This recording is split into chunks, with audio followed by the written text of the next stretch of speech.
चला आज आपण बनवूया ठेला स्टाईल पाणीपुरी। त्यासाठी कुकरमध्ये 1 वाटी चिंच, 1.5 वाटी गूळ घेऊ। त्यामध्ये 1 ग्लास पाणी घालूया। झाकण लावून कुकरच्या 2 शिट्ट्या काढून घेऊ। कुकरच्या 2 शिट्ट्या झालेल्या आहे। एका पातेल्यावर चाळणी ठेवून शिजलेली चिंच व गूळ घालून चिंचेला मॅश करून घेऊ। चिंच मॅश करून झाली आहे। चला तयार आहे आंबट व गोड पाणी। त्यानंतर कुकरमध्ये 6 ते 7 बटाटे घालून त्यामध्ये 1 ग्लास पाणी घालूया। झाकण लावून कुकरच्या 3 शिट्ट्या काढून घेऊ। कुकरच्या 3 शिट्ट्या होईपर्यंत कणिक मळून घेऊया। त्यासाठी 2.5 वाटी बारीक रवा, 1 वाटी गव्हाचे पीठ, गव्हाच्या पिठाऐवजी तुम्ही मैदासुद्धा घेऊ शकता। त्यामध्ये 1 चमचा मीठ थोडे जास्त घातल्यामुळे पुरी ही जास्त टेस्टी होते। मीठ घालून सर्व एकजीव करून घेऊ। तुम्ही यामध्ये तेलाचे मोहन घालू शकता। मी मोहन न घालता थोडे थोडे पाणी घालत घट्ट कणिक मळून घेत आहे।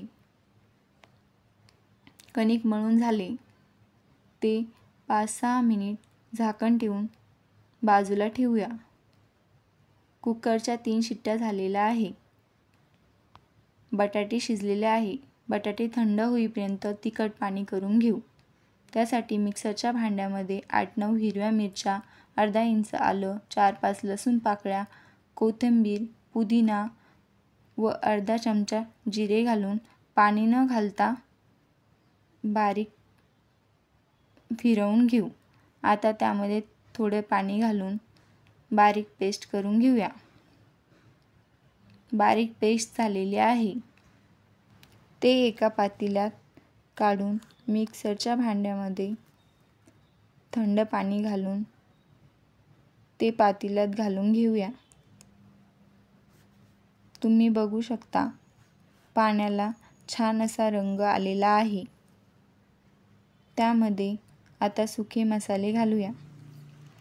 1 चमचा चाट मसाला, अर्धा चमचा जलजीरा पावडर, अर्धा चमचा काळे मीठ घालून व्यवस्थित मिक्स करून घेऊ। चला तयार आहे आपले तिखट पाणी। बटाटे थंड झाल्यानंतर साल काढून घेतलेले आहे। ते आता मॅशरने मॅश करून घेऊ। मॅशर नसेल तर हाताने सुद्धा बारीक करू शकता। बटाटे बारीक करून झाले आहे। त्यामध्ये 2 बारीक कापलेले कांदे, कोथिंबीर घालून सर्व व्यवस्थित एकजीव करून घेऊ। कणिक झाकून 5-6 मिनिट झालेले आहे। आपले बटाट्याचे सारण ते मस्त मऊ झालेले आहे। त्याला परत मळून घेऊया।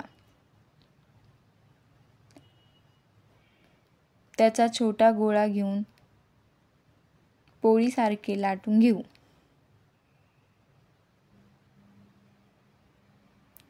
तुम्ही बघू शकता सर्व बाजूने एकसारखे लाटलेले आहे।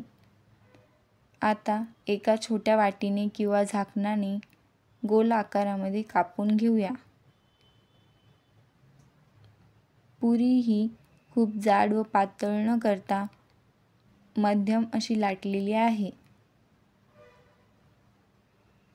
तेल तापल्यावर त्यामध्ये लाटलेल्या पुऱ्या घालून घेऊया।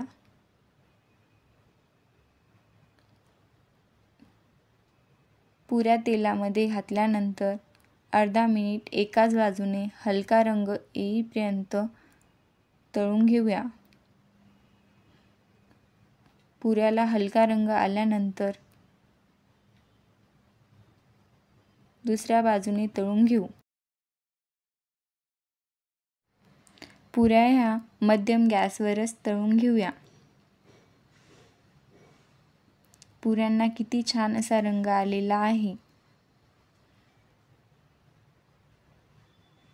पुऱ्या तळून झालेल्या आहे.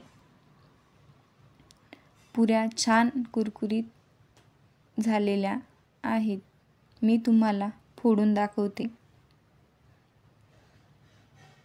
चला आता पाणीपुरीवरून मस्त एन्जॉय करत खाऊया. चला तयार आहे ठेल्यासारखी पाणीपुरी. रेसिपी कशी वाटली कमेंट करून नक्की सांगा. अशाच नवनवीन रेसिपीसाठी चॅनलला लाईक, सबस्क्राईब अँड शेअर करा. धन्यवाद.